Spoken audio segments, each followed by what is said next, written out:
galera já tá com o sucesso na boca, porque a partir desse momento, Corona! This is the rhythm of the night, the night, oh yeah, the rhythm of the night, this is the rhythm of my life, oh yeah, the rhythm of my life.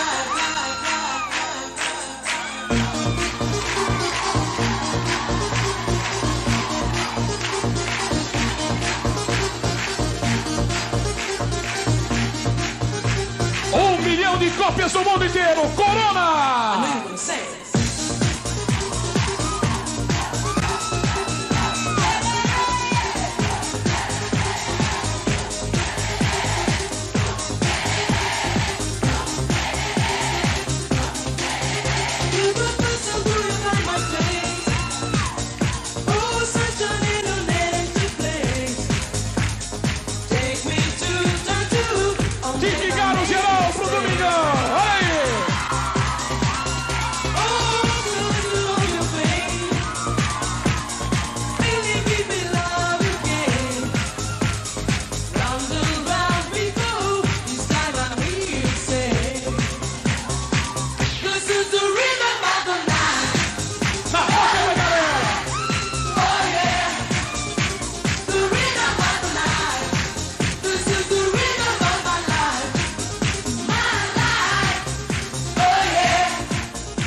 Se você cresceu nos anos 90, sabe que a gente não precisava de muita coisa para ser feliz. Uma bola, uma corda ou até uma tampa de caneta viravam diversão. Mas também tinha uns brinquedos bons. Vamos começar por brinquedos que quase toda casa tinha.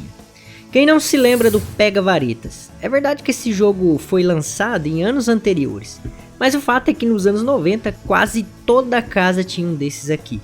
Até hoje não sei como que se joga esse direito, mas tinha uma latinha dessa lá em casa. Também era muito comum nos lares brasileiros a mola maluca, em que você jogava de uma mão para outra e ela brilhava e fazia só isso mesmo. É provável também que você tinha em sua casa a pesca maluca. Você dava corda e os peixes ficavam girando e abrindo e fechando a boca, você tinha que pegar ali com a varinha que tinha um imã na ponta. Sem falar do banco imobiliário, não era toda casa que tinha um desses, é verdade. Mas sempre um moleque da vila ou seu primo rico tinha um desses. E desafio alguém postar aqui nos comentários quem já conseguiu terminar uma partida seguindo as regras e sem roubar. Além de demorar um tempão, sempre tinha um moleque chato que era o dono do negócio. E quando ele tava perdendo, ele bagunçava tudo no tabuleiro e fechava o jogo. Entre os meninos também eram populares os bonecos dos Power Rangers e Cavaleiro dos Zodíacos, clássicos dos anos 90. Quando íamos brincar de Power Ranger, e meu primo mais velho sempre era o Power Ranger vermelho. E ele não perguntava, ele só decretava: eu sou o vermelho. E a gente aceitava, porque era isso ou apanhar com um boneco do Megazord. Eu era o preto. Ele não era ruim, mas também não era bom, era tipo arroz, tá ali no prato. O meu primo mais novo era o azul. O azul era o nerd, programador da equipe, o cara que só aparece para dizer acesso concedido. A divisão era simples, o mais velho era o herói, o do meio era o backup e o mais novo era o estagiário dos Power Rangers.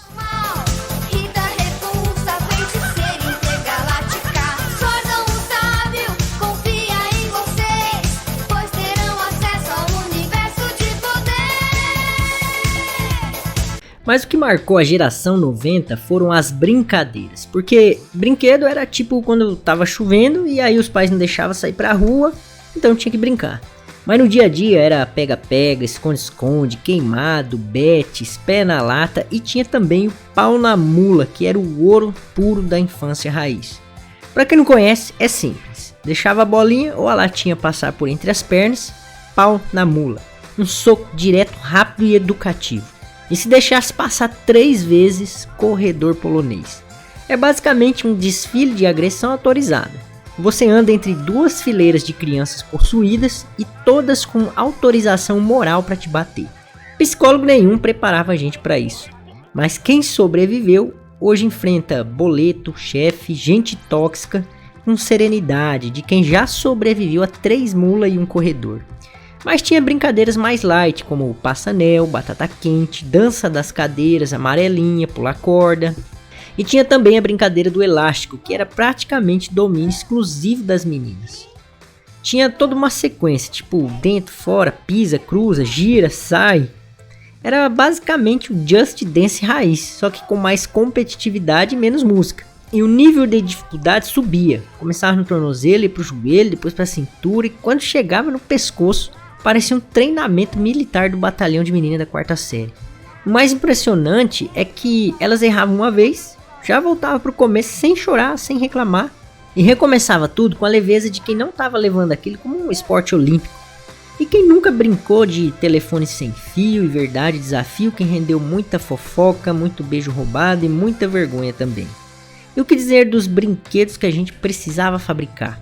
Estilingue, pipa, arminha de cano com PVC e balão. Parece simples, mas o fato de criar o brinquedo trazia muitos benefícios.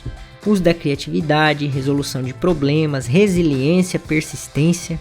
Algo que um brinquedo pronto ou as telas não proporciona para as crianças hoje. E quem nunca fez um trote por telefone? Pegava a lista telefônica, escolhia um número aleatório e...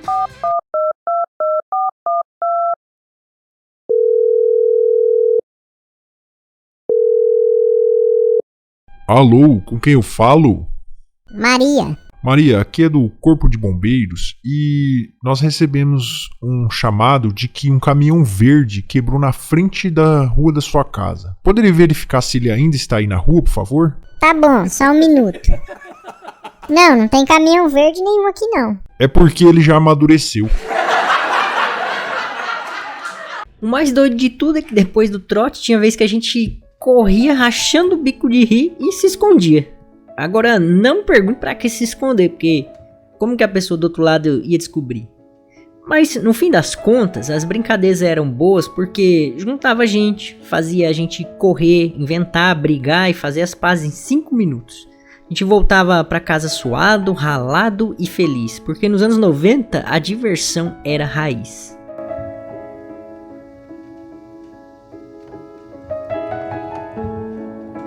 Se tem uma coisa que a galera dos anos 90 nunca esqueceu é o sabor daquela infância. Tudo tinha gosto de açúcar, corante e liberdade. Tinha coisa que a gente comprava só pela embalagem e outras só Deus sabe como aquilo era permitido vender. O boliche do Tchão com aquele baleiro giratório era um verdadeiro oásis. Era possível gastar R$1 em 10 coisas. Quem não se lembra da bala soft, que era o trauma nacional? Essa foi famosa e perigosa. Tanta criança engasgou que virou lenda. Mas a gente se arriscava e comia assim mesmo. E os doces? Paçoquinha, coraçãozinho de abóbora, canudinho de doce de leite, sorvetinho de Maria mole com balão colado no açúcar, suspiro e geleinha de 2 cores. Tinha os chicletes ping-pong, plock, babalu com recheio dentro. Você comprava mais pela figurinha ou a tatuagem do que pelo chiclete, porque o sabor durava 5 segundos no máximo. E os chocolates? Por que as nossas cabeças não entram no nosso casco? Porque o nosso casco está cheio de recheio, estúpida. Pensei que nossa cabeça é que fosse cheia de recheio. Não, a nossa cabeça é de chocolate, estúpida. Tem razão, hein? As nossas cabeças são de chocolate.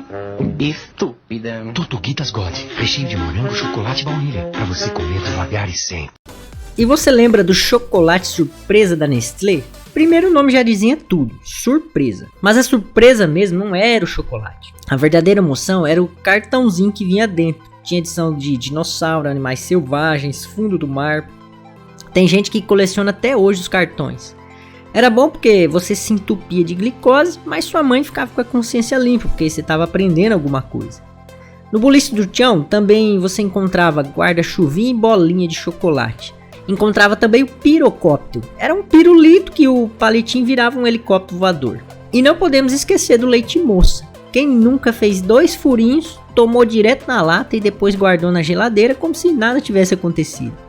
Mas não era só os doces que eram entupidos de açúcar e corante. Tinha o kisuko, tang, mid de pozinho e o famoso suco de groselha. É só colocar o pó ou líquido na jarra, tacar água, mexer e pronto. Só beber aquela açúcar colorida. E claro, não podemos deixar de falar da merenda da escola. Todo dia era uma corrida de 100 metros. Tocava o sinal e a molecada saía louca para ver quem chegava primeiro na fila. E o cardápio? Sopa, galinhada com arroz meio amarelado, polenta com carne moída, macarrão com salsicha, arroz doce, canjica. E de vez em quando, geralmente na sexta, tinha o tão aguardado cachorro quente. Eu não sei você, mas eu achava muito bom. Pelo menos onde eu estudava, as tias da cozinha mandavam bem. É verdade que a gente comia muito açúcar, muito corante, muito conservante, mas também muita memória boa. Os sabores têm gosto de infância, de alegria e de um tempo que não volta.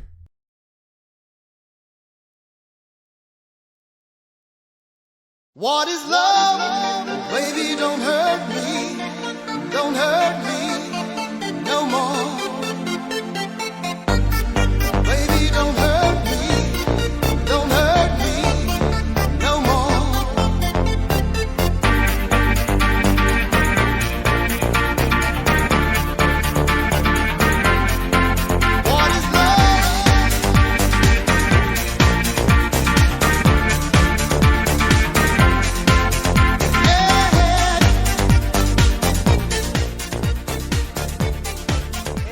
Nos anos 90 havia uma energia pulsante que parecia atravessar o mundo em forma de música. Era o som das pistas, das festas de garagem, dos programas de televisão e até mesmo das rádios FM que tocava sem parar aqueles hits que hoje soam como uma pura memória. O Eurodance surgiu com força no início da década e rapidamente se tornou uma febre mundial. Com batidas eletrônicas rápidas, vocais femininos melódicos e muitas vezes trechos de rappers intercalados, esse gênero tomou conta das paradas de sucesso e da vida cotidiana. As músicas falavam de amor, de liberdade, de energia, sempre com um ritmo acelerado que pedia movimento. Para muitos, essas canções foram a trilha dos primeiros amores, das primeiras festas e das primeiras danças ensaiadas em frente do espelho. Era uma época que o som eletrônico ainda carregava certa inocência e novidade. As pessoas se entregavam ao ritmo e simplesmente dançavam como se não houvesse amanhã.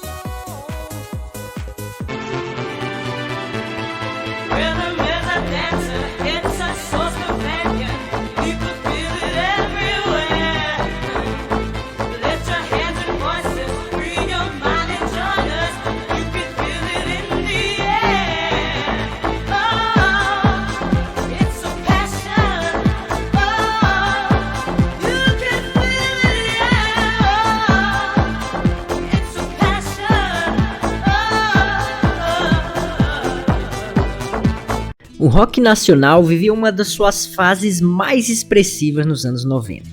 Ele já vinha forte dos anos 80 com Legião Urbana, Titãs, Paralamas e Barão Vermelho. Mas nos anos 90 o som mudou de cara. Surgiu uma nova geração misturando raiva, humor, crítica social e muita energia. Chico Science e Nação Zumbi misturaram rock com maracatu. Planet Hemp chegou com rimas agressivas e guitarras pesadas falando de legalização e liberdade. Raimundos fez sucesso com seu som sujo e irreverente misturando forró e hardcore. Charlie Brown Jr. trouxe uma mistura de skate, praia, atitude das ruas e faixas que marcaram uma geração. O Rapa surgia trazendo um rock cheio de reggae e críticas sociais. O rock nacional era a trilha sonora de adolescentes que escreviam letras no caderno, desenhavam logotipos de banda nas mochilas, faziam rodinha de violão na praça e pintavam All-Star com caneta. Outro movimento também que ganhou força nos anos 90 foi o rap nacional. Os Racionais surgiu no final dos anos 80, mas foi nos anos 90 que atingiram seu auge. Em 93 lançaram o álbum Raio X do Brasil. Mas foi em 97 com o disco Sobrevivendo no Inferno que o impacto foi devastador. Sabe que eu penso, dia tá chuvoso, o clima tá tenso. Vários tentaram fugir, eu também quero. Paz Assim ou assim, a minha chance é zero. Será que Deus ouviu minha oração? Será que o juiz aceitou a apelação? Mas o rap nos anos 90 não foi só Racionais. Era toda uma cultura surgindo. Grupos como Facção Central, MV Bill, Consciência Humana, Sabotagem começaram a brilhar no final da década. Os anos 90, na verdade, foi um período abrangente de diversidade musical.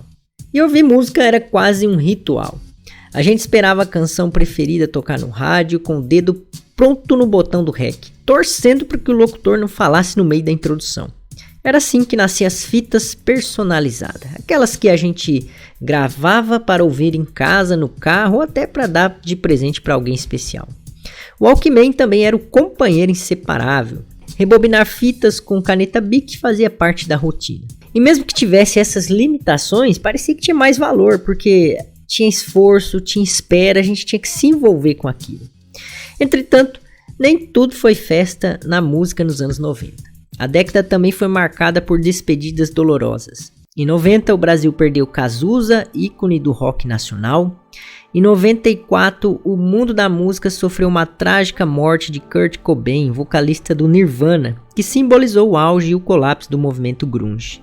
Renato Russo, da Legião Urbana, se foi em 96, deixando uma geração órfã de suas letras intensas e existenciais. No Brasil, em 97, o país havia se chocado com outra tragédia, a morte de João Paulo, da dupla João Paulo e Daniel, em um acidente de carro. Eles estavam no auge da carreira com músicas que tocavam em todas as rádios, festas e novelas. João Paulo tinha um carisma raro, uma voz que completava do amigo Daniel. Em 98, perdemos Leandro, da dupla Leandro e Leonardo, vítima de um câncer raro. Essas perdas deixaram mais do que saudade, deixaram a sensação de que a década tão vibrante e cheia de vida também sabia ser dura e imprevisível. Mas é justamente essa mistura de luz e sombra que faz dos anos 90 uma época inesquecível.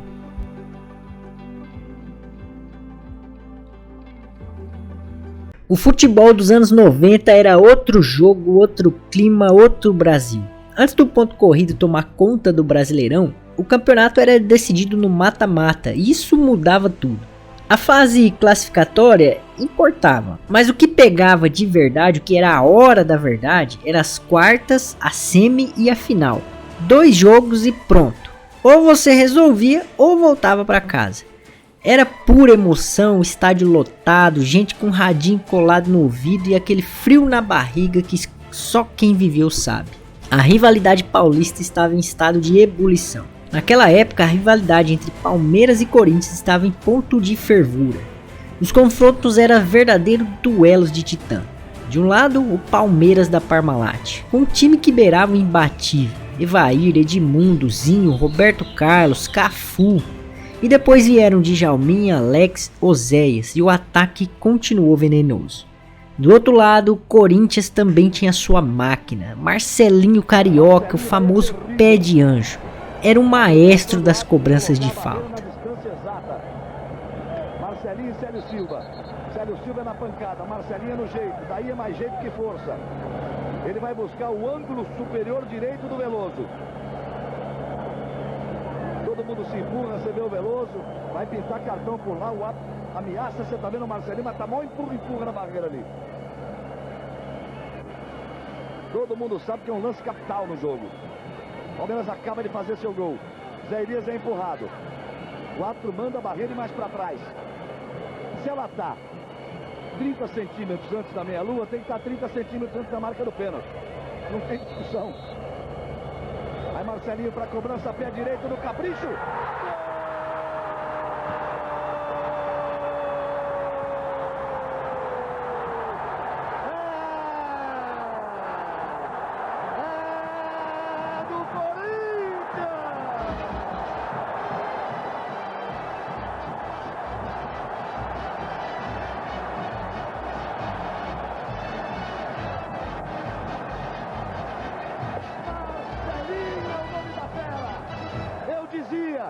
Dali pro Marcelinho é quase pênalti. Edilson Capetinha, com seus dribles provocativos, deixava qualquer marcador tonto. E ainda tinha Viola, que sabia como ninguém provocar uma torcida com os simples gestos. Esses caras não jogavam só com os pés, eles jogavam com a alma e com a língua também. Os clássicos eram mais que jogos, era guerra e às vezes até sangue e porradaria comia no estádio. Cada dividida era um manifesto, cada gol uma vingança, cada entrevista um capítulo à parte. Enquanto isso, no Rio de Janeiro o futebol era uma mistura de espetáculo, drama e novela mexicana. Era lá que os microfones pegavam fogo nas entrevistas. Romário, direto e afiado, nunca precisou de assessor para medir as palavras. Dizia o que pensava e geralmente pensava que era o melhor do mundo. Quando eu nasci, o Papai do Céu apontou o dedo e falou: esse é o cara. Túlio Maravilha, com aquele carisma de candidato a vereador, prometia 100 gols por temporada. E inacreditavelmente, às vezes quase conseguia. Edmundo, o animal, era imprevisível, dentro e fora de campo. Ele podia fazer um golaço de placa e no lance seguinte ser expulso por reclamar do juiz. E o Renato Gaúcho? Esse era o rei do microfone, se achava bonito, gostava de praia, de polêmica e de fazer gol em final. Esses jogadores não eram atletas de alta performance, eles eram personagens, tinha estilo, tinha frase pronta, mas também tinha muito futebol para bancar. O São Paulo de Tele Santana foi uma aula de futebol. Raí, Miller, Palhinha, Cafu, Zete, Toninho Cerezo. Aquele time ensinava a tocar bola com paciência e arrancar na hora certa. Ganharam o Libertadores e o Mundial 2 vezes. Em 92 contra o Barcelona e em 93 contra o Milan. O Grêmio de Felipão, com Danley, Arce, Dinho, Paulo Nunes e Jardel, era forte e cascudo, jogava com raça, tinha sangue nos olhos. O Cruzeiro conquistou a América em 97 e o Vasco tinha um timaço com Juninho Pernambucano, que também batia falta como ninguém, Donizete, Edmundo, Pedrinho, Carlos Germano e ainda levantou a taça da Libertadores em 98. Era outro futebol. Não havia VAR, havia muita polêmica, sim, mas também tinha muito sentimento. O torcedor acreditava, sofria, vivia cada jogo como uma final. Porque muitas vezes era assim que era. E talvez por isso a gente lembra tanto do futebol dos anos 90 com carinho. Porque ali entre os dribles, os gols, as provocações morava algo que hoje se perdeu um pouco. O imprevisível, a paixão pela camisa. O grito engasgado que vinha da arquibancada e explodia no fundo da rede.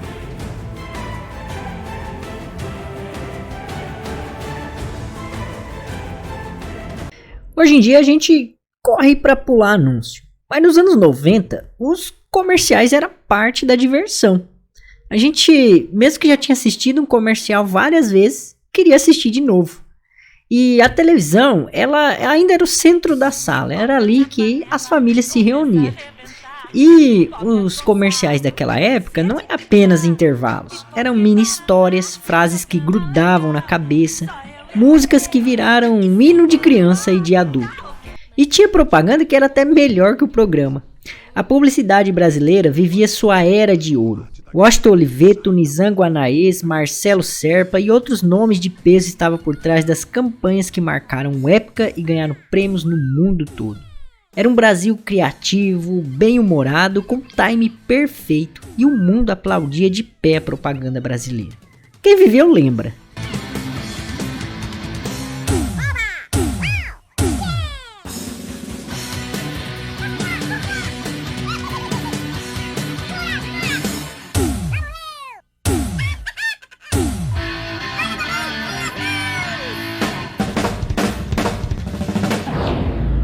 Nova linha Aplause Fiuk.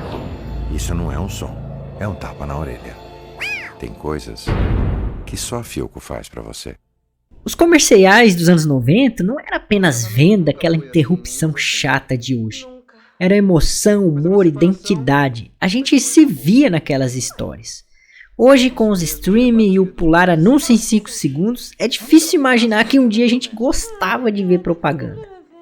Mas gostava, e gostava muito, porque às vezes a gente até comentava sobre isso com outros, virava piada, hoje seria meme. Porque naquela época a propaganda sabia falar com o coração da gente e sabia nos fazer dar risada.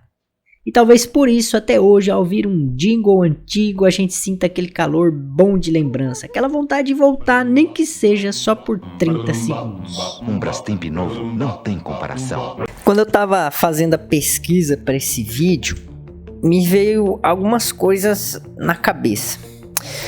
Primeiro, eu fui jogar um brinquedinho com a minha sobrinha, um estilinguinho. Não sei se você conhece, é um estilinguinho. E aí você atira e o negocinho vai lá no alto e desce igual um helicóptero. Eu tava jogando aquilo lá, veio um monte de molecada, de criança. Falando, tio, deixa eu jogar também. Aí eu deixei os moleques jogar.